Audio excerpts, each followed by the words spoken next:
Yo, what's going on, guys? Welcome back to another episode of Georgia Sports Nation. We got some more Hawks and Braves content coming at you guys, and it is a good 2 weeks to be a Hawks fan now.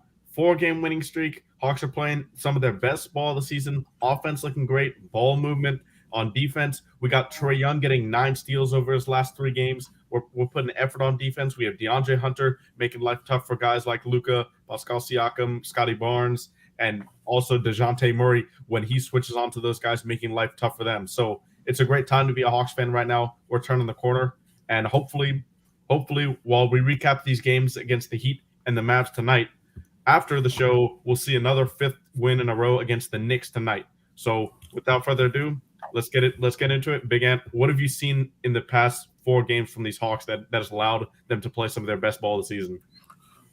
I'm gonna say three words: defense, defense, defense.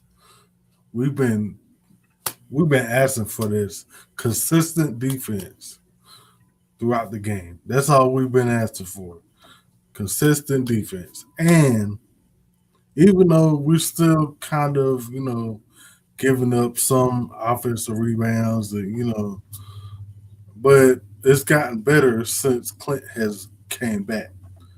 And I have put this in the chat.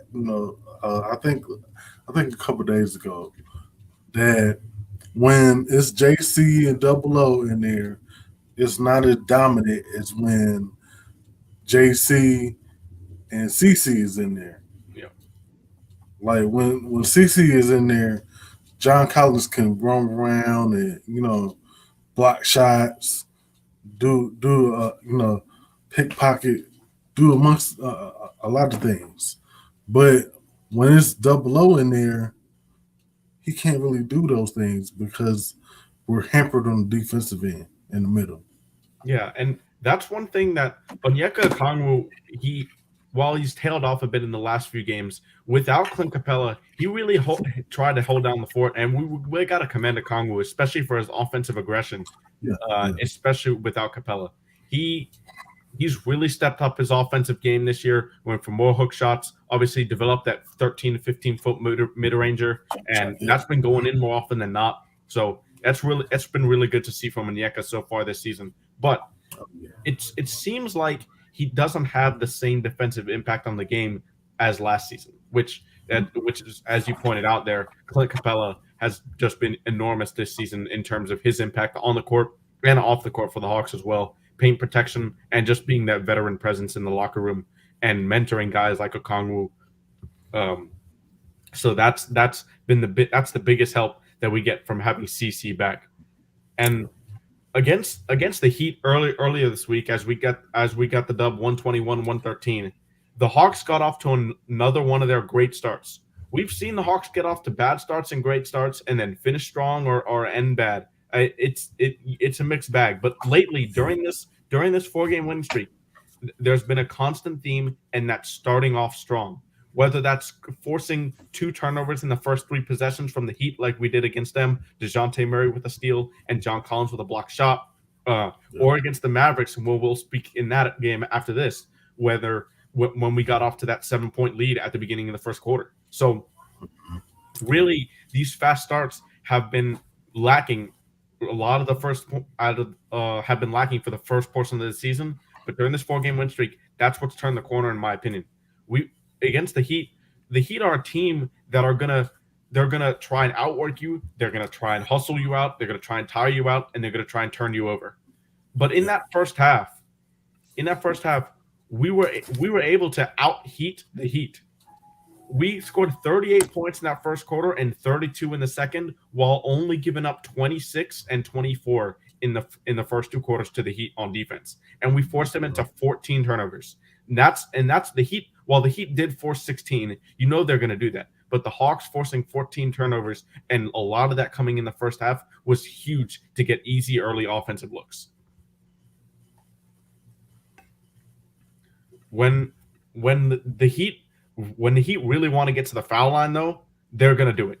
Jimmy Butler in that game ended with 34 points, but was 11-11 from the line. And also Max Strus, surprisingly, with 5 free throws went 5 for 5 from the line as well. It seems like Strus, guys like Hero struggled in this game, but Max Strus has all the shooters that run around screens like Gabe Vincent, Max Strus, Duncan Robinson. If he would have played, these guys a lot of times give the Hawks trouble, and Max Strus did it again with 13 points and 2 threes, 5 of 5 from the line. But these shooters off the bench, we've got to do a better job of containing them as well. Yep. What did you think about Trae Young and DeJounte Murray adding both 28 for Murray and 24 from Trae as they're trying to develop their chemistry so far this season? Well, I see that they're playing off of each other, whether it's passing or scoring. If because throughout a game you're going to go through a stale point, whether a superstar or just a regular, average Joe, and it's on you to play to the other players' strength. And that's what Trey and DeJounte were doing in that game. Whether it's getting to that mid range or, doing the pick and roll. Look, our pick and roll game is deadly. Like, I don't think anybody can guard it. Yeah, especially when we got guys on the weak side like DeAndre Hunter shooting as well as he has from three in the past few games. Against the Heat, he only shot 1 for 4, and then against the Mavs, 1 for 3. But before that, in the first 2 games of that win streak, he was shooting. He had in the Indiana game, he had 6 threes, tying a career high, and then the Toronto game, he also shot really efficiently from 3. So DeAndre Hunter becoming that prototypical 3 and D guy, if he can shoot efficiently from beyond the arc and have that lockdown defense and effort, which we know he brings every single night, if he can have that, every team needs one of those guys. And if he can become that knockdown 3-point shooter along with his elite defense that he already has, we're really talking about a Hawks offense, like you said, and that can be unstoppable in the pick and roll. Off the bench, AJ Griffin and Clint Capela in his first game back. Capela in 21 minutes was 6 of 7 from the field for 12 points, 6 rebounds, and 3 blocks in just 21 minutes. And AJ Griffin added 12 of his own, including 2 of 3 from beyond the arc. So Capela being back just bolsters the bench with a Kongwu there, as well as freeing up more minutes for AJ Griffin. So our offense with Capela back, our defense with Capela back just gets so much better on both sides of the ball. But with positives comes negatives. And on this win streak, we're winning despite Bogdan Bogdanovic really struggling right now with his shot. He's not shooting it well from 3. What have you seen from him? Do you feel like he's forcing it, or is this one of this, like shooters go into these slumps just occasionally and he'll pop out of it in the next few games? Well, I think he's trying to forcing it just a little bit. I would like to see him more going to the basket. They say that's how you get yourself back into a rhythm. Go to the basket, or try to get you a foul, or go to the line. Seeing the ball going through the hoop, that gets you back, back in rhythm. But if you're just gonna, just stand behind the 3-point line and shoot while you're in the slump, that doesn't look good. So yeah. I truly think that he's going to get back on track, because we seen this last year and even the year before. So before that, yep. I'm not really concerned. So yeah, on Bogey, but obviously you do concern. You are concerned somewhat with his knees. He's had a history of knee injuries, and he's getting up there in age. It's not like he's old vet or anything like that, but he's in the low 30s. I believe he's 31 years old. I believe. I believe so. And so you always got to have that worry. But the reason why I know he's going to snap out of this sooner rather than later is because when he came back right off the knee rehabilitation, he was averaging 20 points per game. He was shooting lights out from the 3-point line, about 60-70% for the first 2 weeks when he came back. He was shooting ridiculous. And while we know he's not a 60% 3-point shooter, we know that he's not a sub 30 either, which is what he's been during this win streak. And AJ Griffin has really stepped up his shooting in time to really cover that, as well as DeAndre Hunter. So both of those guys stepping up and hitting their open threes has really covered the struggles of Bogdan Bogdanovic to where the Hawks are still afloat from the 3-point line. We only made 4 threes in the first half against the Mavericks, but continued to still win the game and win that first half. Ball movement. That's what killed them, and that's what killed the Mavs in that first half. Our ball movement kept them, scrambling that whole first half. Yeah, and I want to ask you because the first half defensively in the first half against the Mavericks, it was not great. The first few minutes were, but then after that, it was a shootout pretty much for the rest of the game, with a score of 130-122. But in this Heat game, in my opinion, the first half, the Hawks only giving up 50 points and scoring 70. Do you think that was the best first half? Because in my opinion, it was the best half of basketball of the season for the Hawks in this Heat game. Yeah, I believe so. I mean, because they played a complete game in that first half. Like 70 points while only allowing 50. Yeah, 70 points, and your defense is only giving up 50 points, and then you're moving the ball, you find an open guy, making the extra pass, and you're getting steals, easy buckets, but you're not giving up easy buckets on the other end too. Yeah. So that makes a difference. Speaking of easy buckets, we definitely got those all in the first half with our fast break points. They pretty much all came in that first half. Mm-hmm. We had 6 fast break points for the entire game, but all of those I feel like came in the first half, in the first few minutes of the game, when DeJounte and John Collins forced those turnovers in the first half.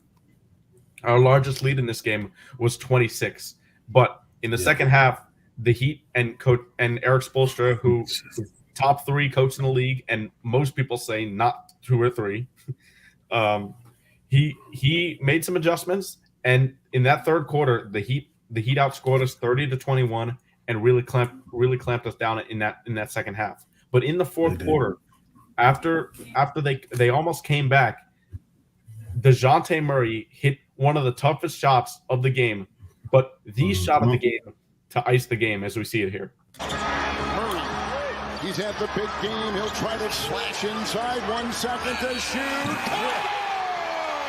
Oh, what a shot! And Kevin Harlan, one of the best announcers out there. What a great call! What a great call on that broadcast. That was wow. That was pure excitement right there. Wow, talking about contested. And we see now with this win streak, DeJounte Murray, especially in the last few games, has gotten into his zone. Another 28 against the Heat. And then as we transition into this Mavs game, a 30-piece. 30-piece against Luka and the Mavs, 12 of 18 from the field, and 4 for 6 from 3.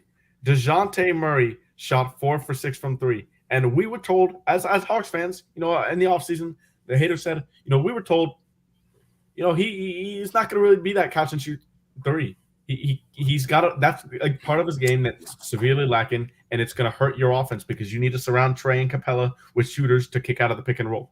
But he's shot mid-30s 3-point percentage this entire year. He's hovering around that 35-36% mark. And while he did shoot better than that in the Mavs game, he's been doing that for most of the season. Other than that, he was in a shooting slump, especially from the mid-range, for about 2 weeks before we started this win streak. But now he's found his rhythm, and once that mid-range shot starts going down, they'll start going under the screens, and that's when you let it fly from 3, and that's what he's been doing these past few games. So that's awesome to see. Do you think? I'll ask this about Okongwu, Ant. Do you think with Capela back that Okongwu can still have the same impact when Capela's off his minutes restriction? We were told by Nate McMillan today that that Clint Capela's minutes restriction is going to increase after every single game until he's off that restriction. But do you think we see that same aggressive, offensive Onyeka Okongwu off the bench that we saw during his time as a starter? Mm, I mean, it shouldn't. It shouldn't. He shouldn't revert back to playing not aggressive because if he's coming off the bench, he has free reign because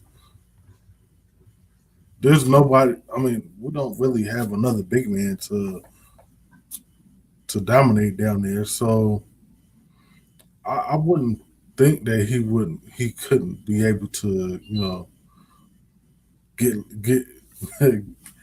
get what he wants Yeah. down low.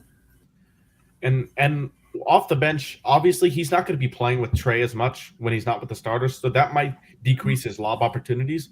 But hopefully Bogey can really regain that playmaking ability we saw when he first came back off his rehabilitation, as well as at the end of last season. He really developed really good pick and roll chemistry with Onyeka Okongwu, and I really want to see that as well.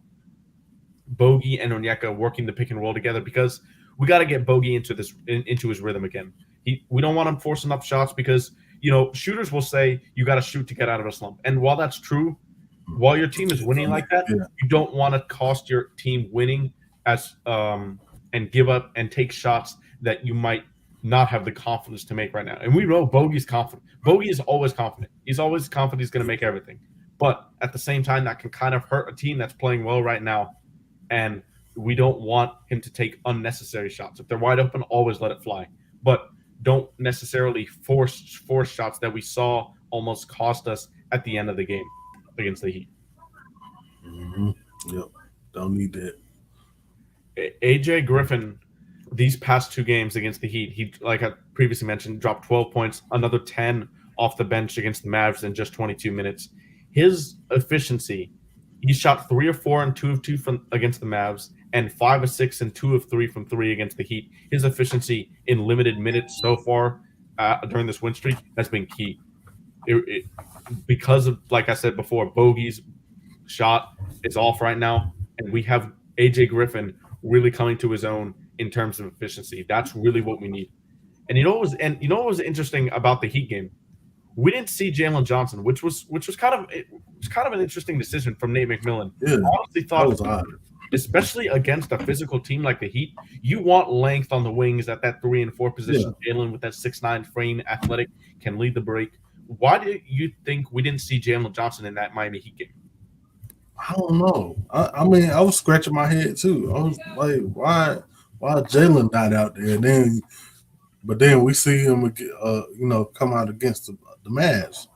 Like, come on, Nate. Like, he's a part of the rotation. I mean, I get matchups and all that. Like, we get that. But you need, like you just said, we need length against that type of, defense. So, I don't know. And especially, like, if you want to run the floor, he's the best person to be in there. So, I don't know. That didn't make any sense to me. Yeah, and in the Mavs game, he only got 6 minutes, but in those 6 minutes, he hit a 3, he got 1 steal, 1 assist, 1 rebound, and it was +2 in 6 minutes. It's kind of crazy why sometimes he plays, why sometimes he doesn't. I don't really get it that much, but it's good that we've seen Justin Holiday get out of the rotation because Justin Holiday for I know, and he's been an above average defender and a good shooter throughout his career for any team he goes to. And while he was that, I think age is catching up to Justin Holiday. I don't really think he's that caliber of a player that you want him within your 8-9 man rotation that the Hawks have right now. So credit to Nate McMillan for seeing that and kind of limiting his minutes after the first part of the season where we really saw him getting in minutes every single game. Against the Mavs, the Hawks had 8 of their 9 guys in their rotation in double digits. And Jalen Johnson, like I mentioned before, was the only guy with that 3-pointer in just 6 minutes. John Collins with 19, Okongwu with 11, Hunter with 11, Trey with 18 and 12, and 3 steals as well. DeJounte with 30, 7 rebounds and 4 assists. AJ with 10, Capela with 16, and Bogey with 12, who he had a really rough first half, but kind of was able to shoot his way into a better performance in the second half. When the Hawks are playing like this, 8 guys at double digits, and Trey only had 18. What does that tell you about our offense and Trey Young's maturity about, it's not just about the stats. It's about, DeJounte was cooking. He gave him the ball. He said, all right, take us home, DeJounte. And also about just the versatility of the guys that we can bring off the bench every single night. Well, it shows that that trust is starting to come to to the forefront now, and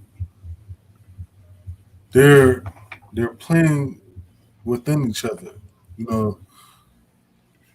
And also, I wanted to say like we had 8 in double figures. The Mavs only had 4 that whole game. So that our defense was, even though it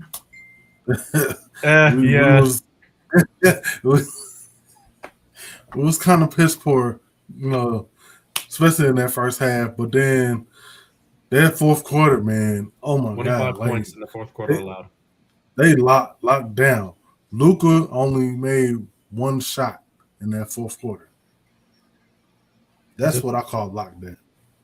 The thing I was encouraged about as we have Mike joining us, the thing I was encouraged about really at the end of the game was in the last 2 minutes, the Mavs only got 1 open look.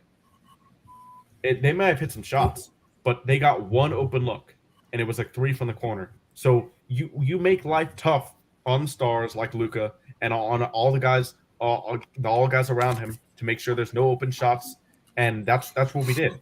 After a rough first half and really rough first 3 quarters, after the first opening few minutes, they were able to get kicks they were able to get threes out of driving kicking throughout the entire game. Reggie Bullock took advantage of that, making 4 threes.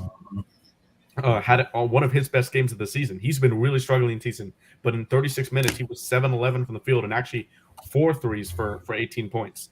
Spencer Dinwiddie as well took advantage of that, making 4 threes, and Christian Wood with 3 threes. So the Mavericks are going to make a lot of threes, 16, and shot 38%. But when you clamp down when you need to in the fourth quarter and don't allow the Mavs to make their primary offense, which is drive and kick with Spencer Dinwiddie and Luka Doncic, it leads to wins, and that's what the Hawks did late in that fourth quarter. What do you think about this game overall, Mike? It just shows growth. Really with the superstars. Like for me, I think the thing that has plagued the Hawks is really Trey and DeJounte not knowing when they have to take over and when they can take off. I think when you have that, DeJounte is really because he's so used to being the guy. Trey is used to being the guy. It becomes a trade-off.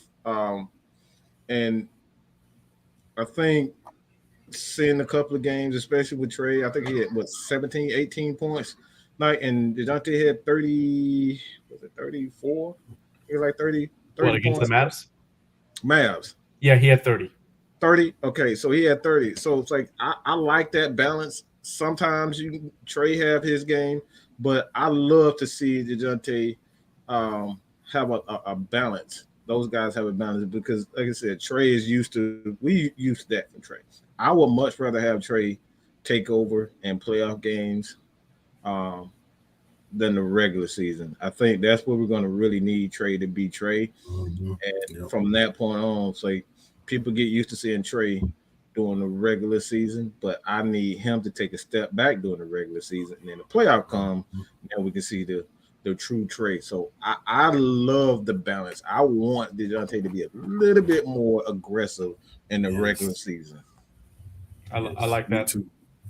And speaking of Trey, he is playing tonight after being on the injury report. He's playing against the tonight, so at least that's good. So we'll have hopefully a full roster with Bogey questionable still with that left knee. So hopefully we'll have him against the Knicks because the Knicks will pack the paint and really force you into turnovers. Against the Mavs, probably after last thing before I get to this comment by Southside here, the most encouraging thing I saw offensively, other than DeJounte Murray's 30, was The Hawks made 13 threes. We shot 50% from three, 13 of 26, with our best shooter, Bogey, going 2 for 8. Yeah. And against the Heat, the game before that, the Hawks made another 13 threes, 13 for 27. We know this team has really struggled to make that 3-point shot and shoot a lot of volume from beyond the arc. Do you think there's been an adjustment on purpose for that you've seen in the offense, or do you think that's just flow of the game? Oh, the defense is giving this to us, so we'll take more threes. I say it's just time. This is what is so frustrating with fans and even the media and these analysts is because they do not say this enough. This is the first time these guys are playing together. Why are we not understanding that they have had enough time to really know each other, whether it's the bench, whether it's the starters? This is the first time they've all played together. So it's going to take time. When they find their spots and know when and where they're going to get their spot, naturally, as basketball players, professionals, you get in the routine. It's all about routine over there. So I love where these guys are at the park. So I know they can hit these shots. They've shown that they can hit these shots, but like I said, I think it's just repetition and just time together. Yep. And this comment by Southside here, we know the Hawks have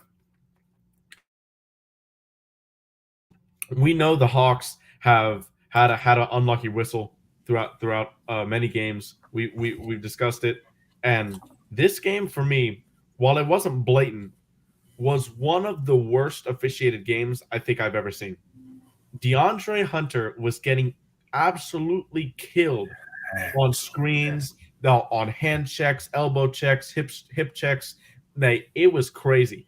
But then when DeAndre Hunter or Onyeka Okongwu would go to set a screen for Trey or DeJounte, they'd get called for an offensive foul for an illegal screen. It was crazy how many illegal screens the Mavericks got away with in this game. But the Hawks were able to overcome it, and I really like that we didn't get a technical. It wasn't in our heads.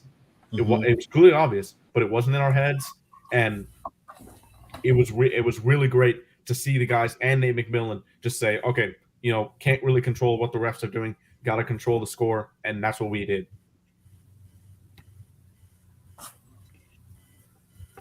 And Southside also says he believes in that Pacers game when we barely won.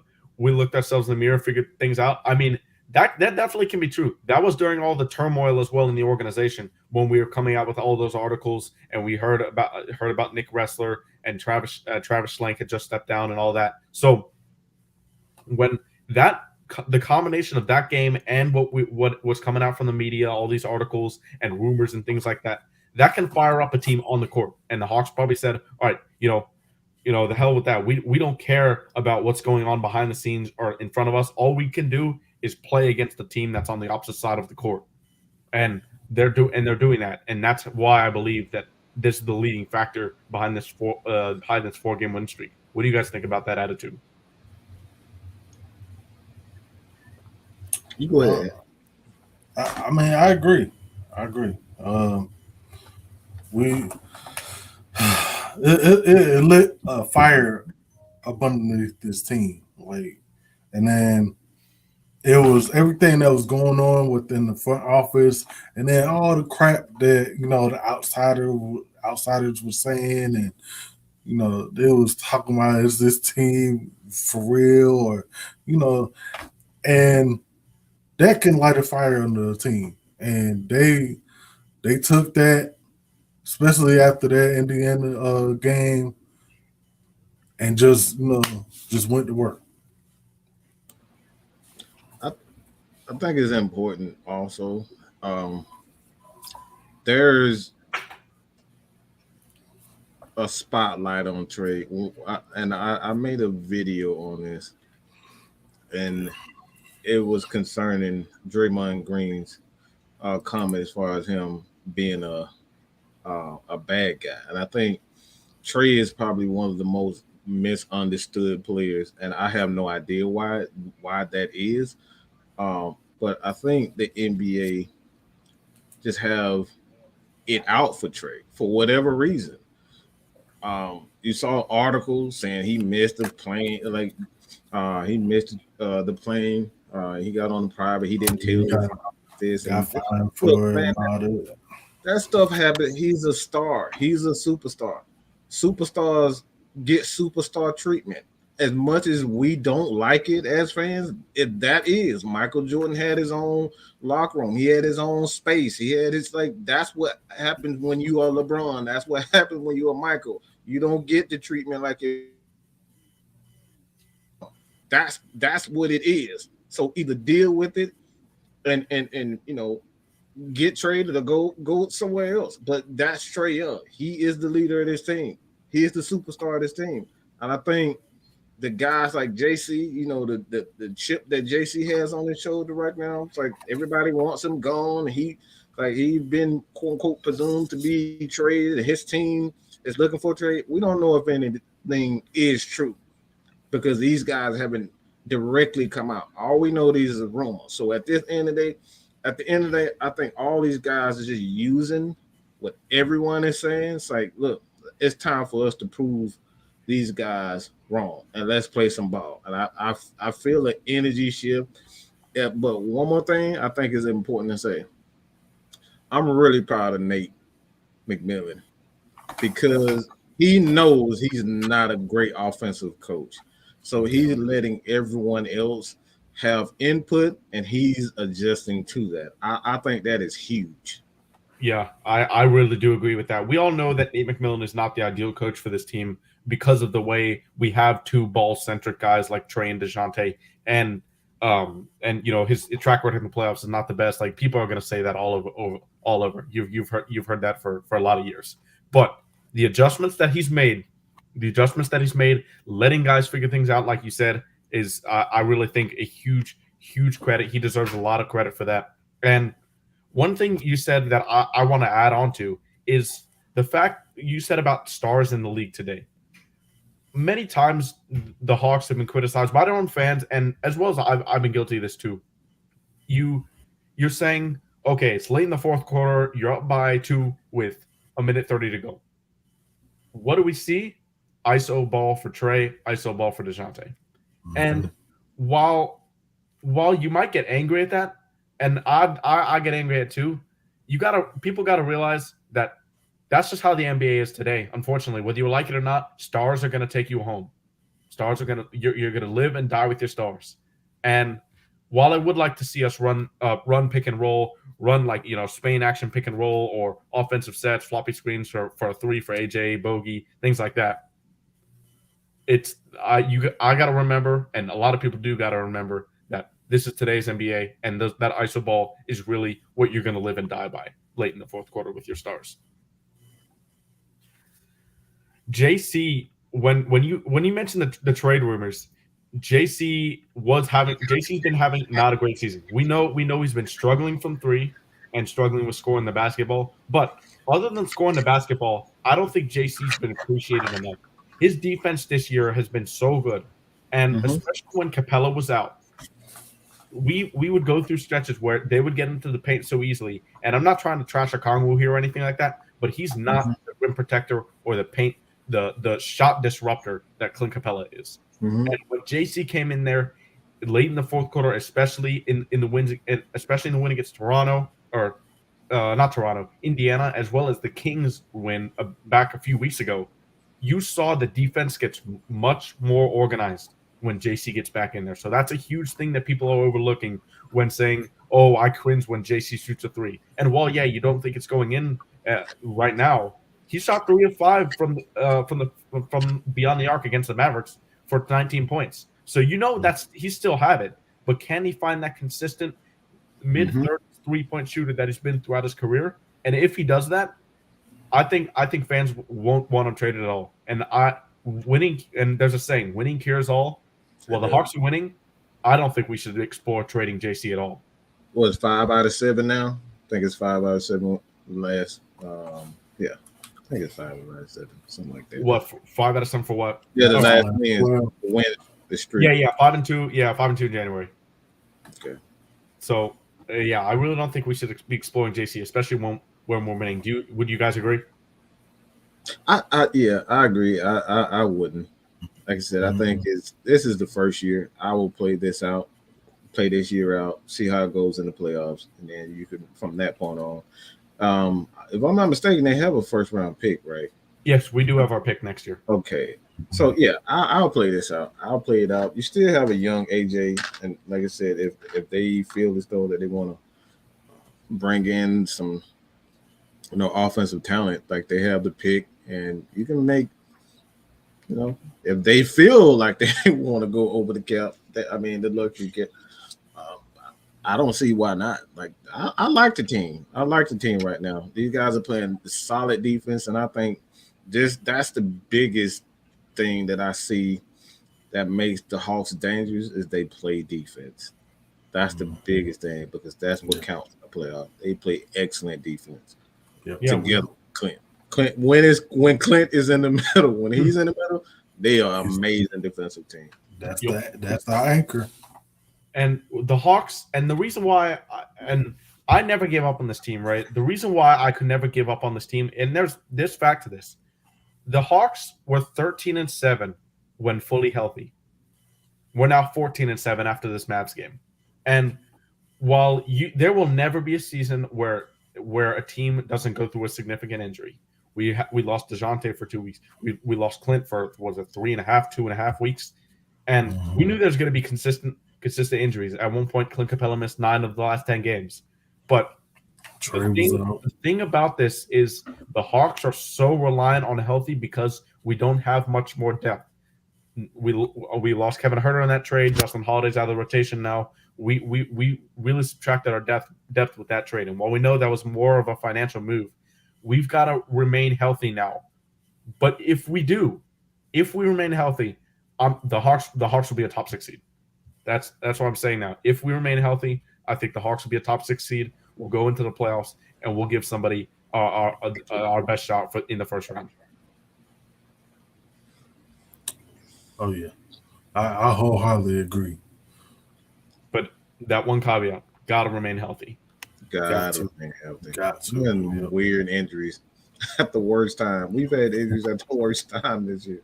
Yeah, we even had our starting 5. We haven't had our starting 5 for the. We've had our starting 5 for the minority of games this season. A large minority of these games, actually. So once we get these guys and they're gelling, Capela's still on a minutes restriction of mid-20s, and we're already on a 4-game winning streak. So we're just seeing his impact coming back. And Clint Capela was going to be challenged tonight by Mitchell Robinson, but Robinson got injured last game. He's not going to be playing for a couple weeks now for the Knicks. We might see Jericho Sims or Isaiah Hartenstein start at center for the Knicks tonight. I expect Clint Capela and Onyeka Okongwu to dominate on the boards tonight, just like they did against the Pacers, especially Okongwu. If he's against Hartenstein or Sims is his size. He can jump out of the building, right? Jericho Sims can jump out of the building, but they're pretty much the same size. So Onyeka got to outwork him tonight. That's going to be a really big key coming off the bench. Or will we actually might see Onyeka starting because CC has been off the bench during this minute. Yeah. I like that anyway. Then last game against the Mavs, we scored 56 points in the paint. So we should carry on that advantage. Especially with Robinson out of the paint. That's really going to open things up. I'm looking at these stats, and I cannot believe that Julius Randle is shooting 45% field goal percentage. Like that is horrendous. But the thing is, Julius Randle has had an excellent that field goal percentage is bad, but Julius Randle 24 points per game. He's had an excellent season overall. And it's not like he's doing this flukiness 2 years ago when he was shooting a lower 40s, mid 40s from 3. He's actually still shooting that, lower 30s from 3. So Julius Randle's really taken a step up to his game this year, but it's meant RJ Barrett's taking a step back. We got to force RJ Barrett and this Knicks team to shoot threes. Yep. except for Quentin Grimes and Jalen Brunson and Yvonne Fournier if he plays tonight, which he's been out of the rotation. You got to let this Knicks team shoot threes because you know they're going to want to attack the paint, and especially with the left hand. Cut off their left hand. Jalen Brunson, lefty. RJ Barrett, we know he can only go left. We know Julius Randle can only go left to the basket. So cut off that left hand, make them dribble right, and see if you can trap them in uncomfortable situations. That's going to be the key for defense tonight, in my opinion. Mm-hmm. Yep. On offense, sorry, go ahead, Ant. No, I was just gonna say, watch out for DeJounte and the steals. That's gonna be vital tonight. It's going to be interesting. Going to be interesting to see what we do defensively. So, while we don't have the starting lineup out yet, normally comes out 20 minutes to 15 minutes before the game time. DeAndre Hunt, we presume that Okongwu is going to start because Clint is still on that minutes restriction. Who do you guys think we see on Julius Randle? Because when John Collins has been on Julius Randle has cooked him, unfortunately. But if we put DeAndre Hunter on Julius Randle, Julius is just stronger than Hunter. He's going to take him into the post, and he might dominate there too. So who do you guys think we put on on Julius Randle? Hunter or JC? I say JC because what I don't want is their perimeter guys getting hot. So I want our best perimeter guy to guard their perimeter guys and just take it. Look, if he hits 40, he go for 30 or 40, so be it. But do not let those guys get hot from the outside because we kind of saw that in the playoffs against them. Once their perimeter guys get hot, it's hard to beat them. But yeah, I say just let JC just roll with JC. Man, it's like if he's gonna get to the next level, play against the best. And right now, he's the best player on the Knicks team. So I'm going with JC. And you gonna say the same thing? Yeah, I go with JC. I don't want DeAndre getting dominated, down low in that paint. Like let him guard on the perimeter. I think we'll see DeAndre Hunter on. Do we? Here's the thing. Do we put DeJounte with the longer wingspan and his quickness advantage? Do we put him on Jalen Brunson, or do we put him on RJ Barrett while Hunter guards RJ Barrett or Brunson, whichever Murray's not? I assume we'll hide Trey on Quentin Grimes, the cone. He's not going to provide much dribble penetration. He's a catch and shoot guy, but Trey's going to have to chase him around those screens. So hopefully he's ready to run around tonight on defense. Who do you guys think we put Hunter on if he's on the perimeter, Brunson or RJ Barrett? And then DeJounte will be on whoever Hunter's not out of those two. I'm a Duke fan, so I kind of Hey, I'm a Duke guy, so I know RJ. I've never really cared for RJ too much, so me either. I know he's a very inconsistent shooter. Yeah, he's streaky. So I say, yeah, I'm putting DeAndre on Brunson because I'll just take my like if he has one of those nights, RJ, you can switch him. So I say Brunson. I'm probably putting Hunter on Barrett for the reason that Hunter's a better interior defender than DeJounte, and RJ is going to look to drive it more. So Brunson's having a great season. A lot of people were clowning the Knicks for paying Brunson that much money this offseason, but he's been playing up to that contract. He's been playing well. Oh yeah, shooting lights out from three, especially. Hell, you know what? Like if he wouldn't have gotten a starting job there in New York, I wanted him with us, bro. Like his defense is phenomenal. Wait, who's defense? I would agree with you, Mikey. I want DeAndre guarding. RJ. Yeah. Yeah, I want Dre on RJ just for the sole fact that RJ is going to look to drive it more than Brunson. Brunson's not going to have a fun time trying to get layups off of John Collins, Clint Capela, and the Echo tonight. I'm going to tell you that much. Good luck with that. I'm going to tell you that much. So let Dre cover the interior more when RJ drives, and we'll have DeJounte trying to rip the ball from Jalen Brunson, who's going to have the ball in his hands a lot more of the time.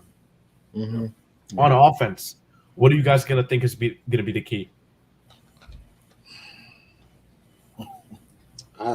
This is going to sound so weird.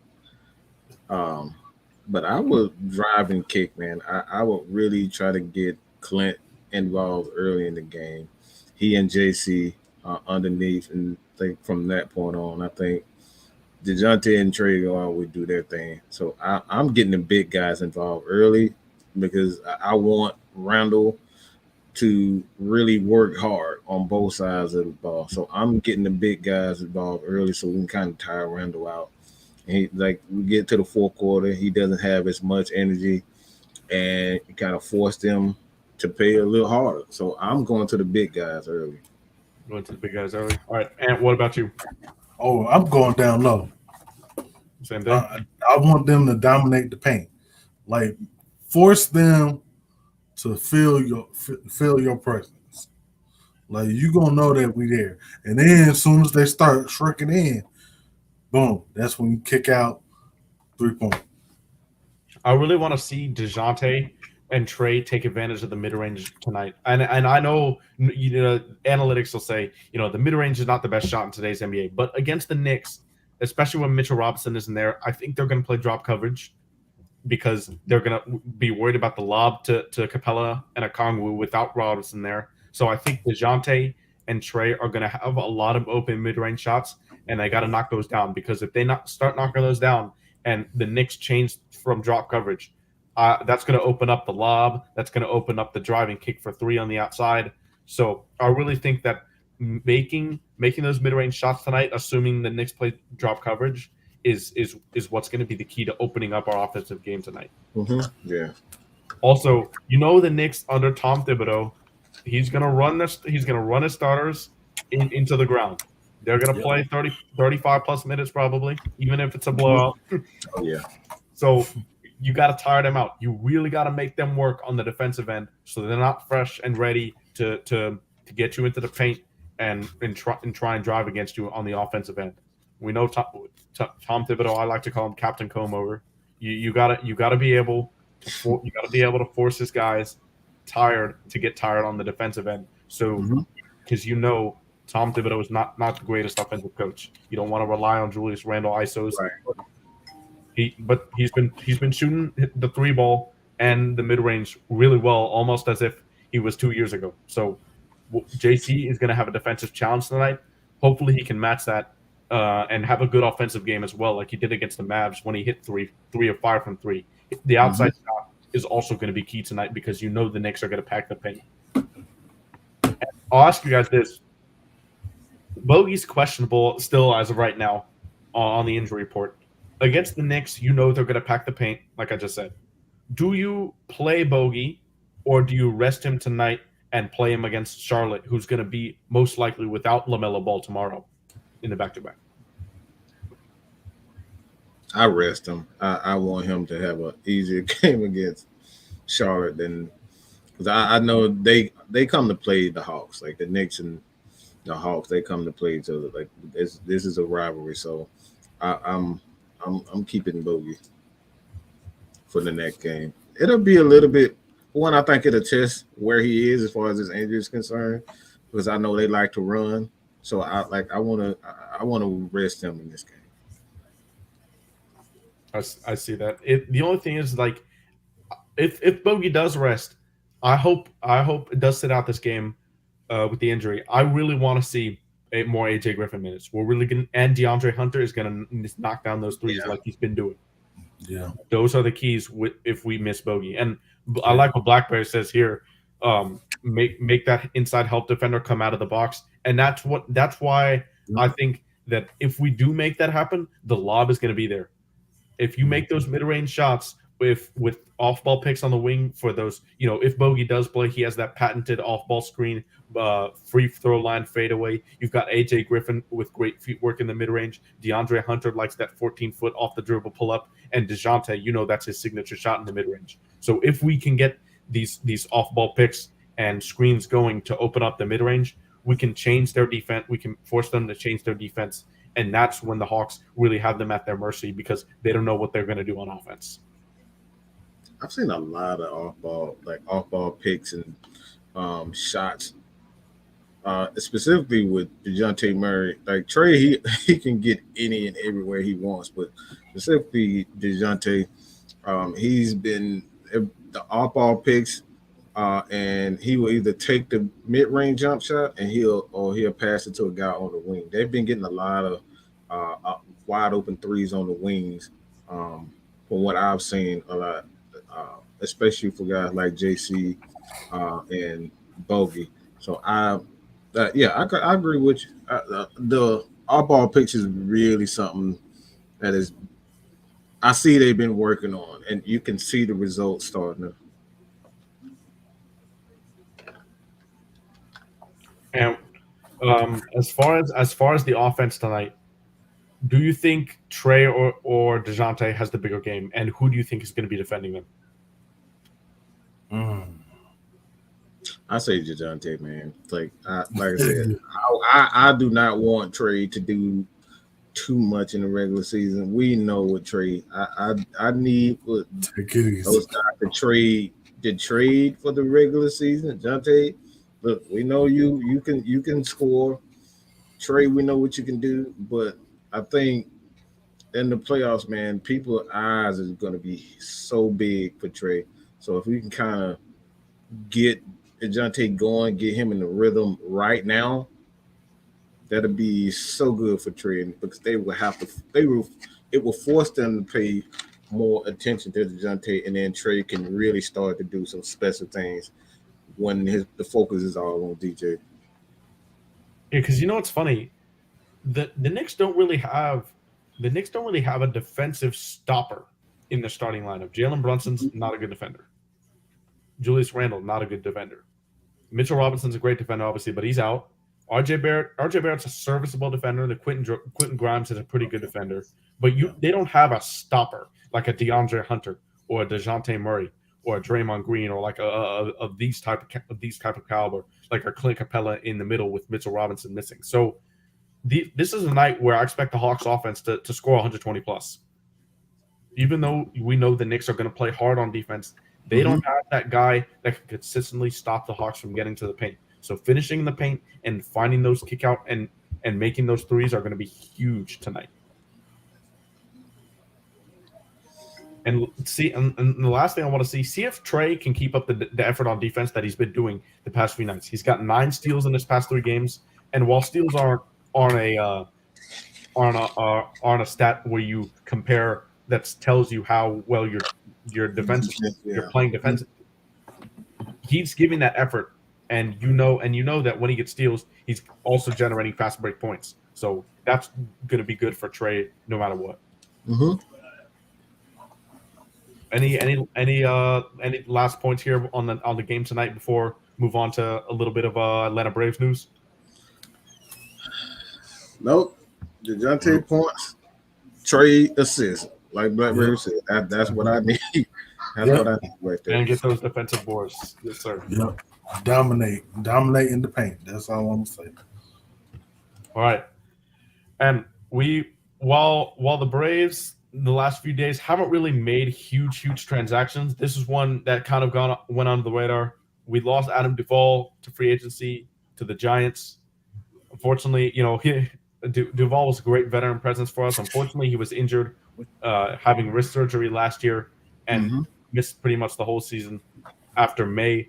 But we did sign Kevin Pillar.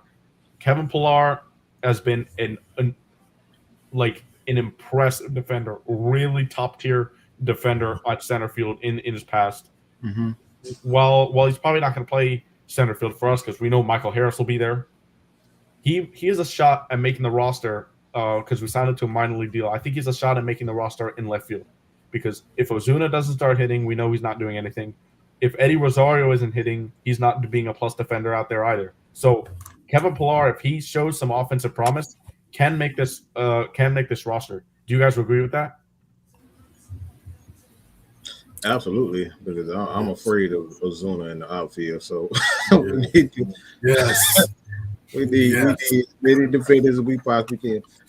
What's his name? He was a utility guy we had for. He could play in outfield as well as what is his name? I forget his name, but I think was it Echeverria? I don't know. Danny Echeverria. Yeah, we had him 2 years ago.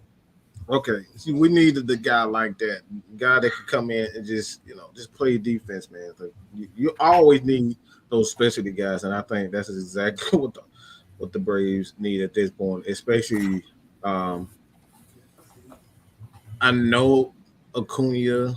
He seems to be healthy at this point, but like if you can use him at DH as much as possible, as well as Ozuna. Yeah, I think that's a good signing, man. I really like that signing. And we just got word that Clint Capela is returning to the starting lineup tonight, Ooh. and Bogey is available. Oh gosh. Ooh, okay. So, can Okongwu maintain that aggressiveness on the bench? Hopefully, and we'll see that. He's a wild card, man. He's a wild card.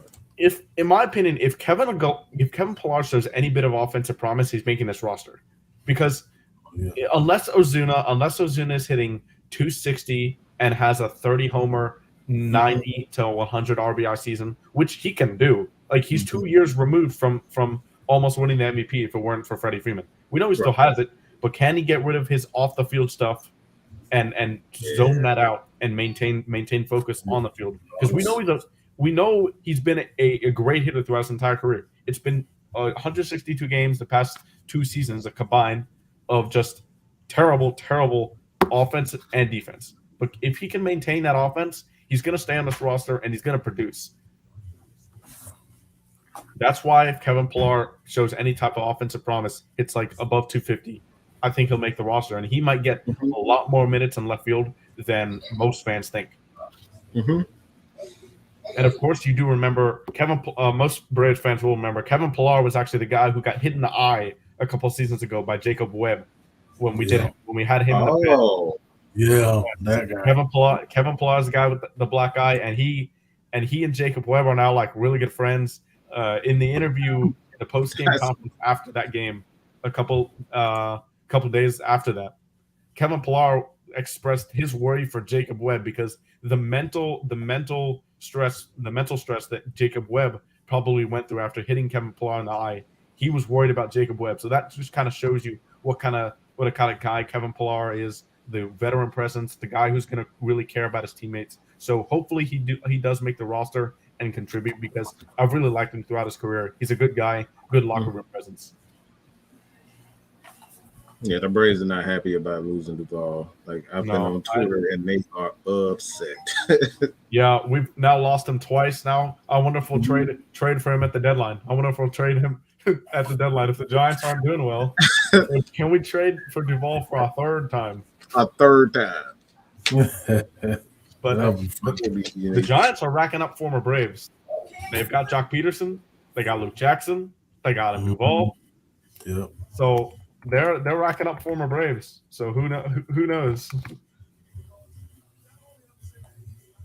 But I wait. Oh no, sorry, not the Giants. The Red Sox signed Adam Duvall. Sorry. So he's gonna hit a lot of home runs over that green monster. That's why the Red Sox got him.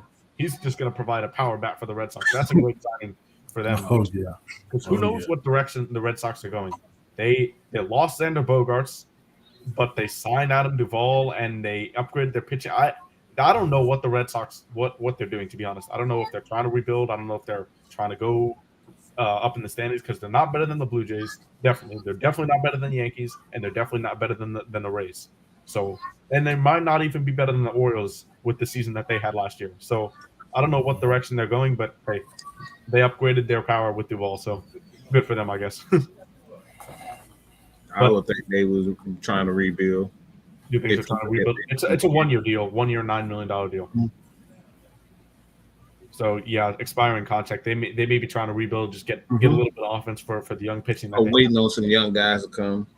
Yeah, they also lost Nate Eovaldi to the Rangers. So they've taken significant steps back this season after having a bad season just the year before. That's a team to watch out for. The Rangers. The Rangers. They got a lot. And Jarek. Oh, sorry. Go ahead. No, I was done. Good. Okay, I was about to say Jericho Sims is starting for the Hawks. So it's gonna be Clint Capela against a smaller size center for the Knicks, but a guy who's gonna jump out of the building. So gotta cover that lob from Brunson tonight is gonna be key. Box out. Yeah, box out. Yep. JC, we need your eyes. Will the Braves go outside if the Marlins beat Acuna? You know Acuna is going to get hit. Look, please don't say that. I'm ready to come through the screen. I'm so tired of seeing Acuna get hit, man. It is annoying, but he's going to get hit. He stands at the inside of the plate, but it's so annoying. He got it. This is an MVP caliber player that people are throwing at. So yeah, hopefully it'll be all right. Yeah, But any last comments here on the game tonight or the signing for the Braves before we wrap it up here? No, just like I said, I just need to see DeJounte be a little bit more aggressive on the offense. Like I said, I need him to really make a run in these last few games. But I need him to really make an impact on the offensive side because we know he's a good defender. He's great in steals and those things. But if we're going to get the best out of this team, especially in the playoffs, man, I think he has to take the next step in becoming that guy who can get 30, 40 at will next to trade. Because this team, if he get that, it'll be hard for these teams to choose which guy to guard. And that's exactly what you want when you have two guys like that. Yep. And what about you? Mike took it away from me. I mean, DeJounte got to be more aggressive. Gotcha. And yeah, hopefully the Hawks make it 5 straight tonight against the Knicks. Whenever the New York Knicks come to Atlanta, they generate a big crowd in State Farm Arena. A lot of New Yorkers here in Georgia, so we'll see. But Hawks fans have got to be represented in the building tonight because the building gets loud anytime the Knicks play. Yes. But all the Hawks fans, if you're listening, you got to be loud tonight. Got to support the team because the Knicks fans will be out in force. But without further ado, we'll end it like we always do. Tell them where they can find you, Big Ant. Shut up, Mike. I ain't said nothing. What the hell I do? You ain't say nothing yet. I ain't said nothing. You ain't said nothing yet. I ain't said nothing, bro.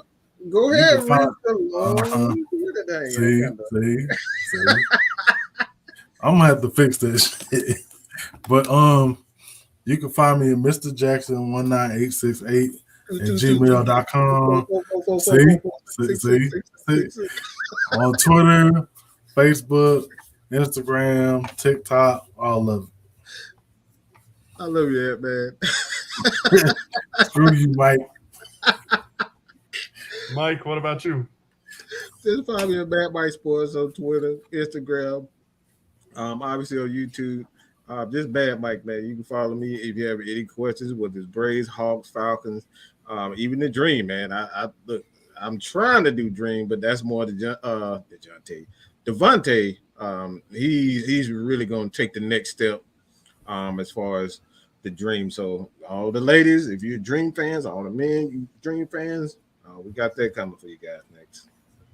And you can find me, as always, on Twitter at PinWizard300 and streaming Georgia Sports Nation on recapping Hawks hoops. But until next time, Friday, 6 o'clock, make sure to tune in next week at the same time. Don't forget, if you're on YouTube, to like, comment, and subscribe, and we'll see you guys in the next one. See ya. Peace.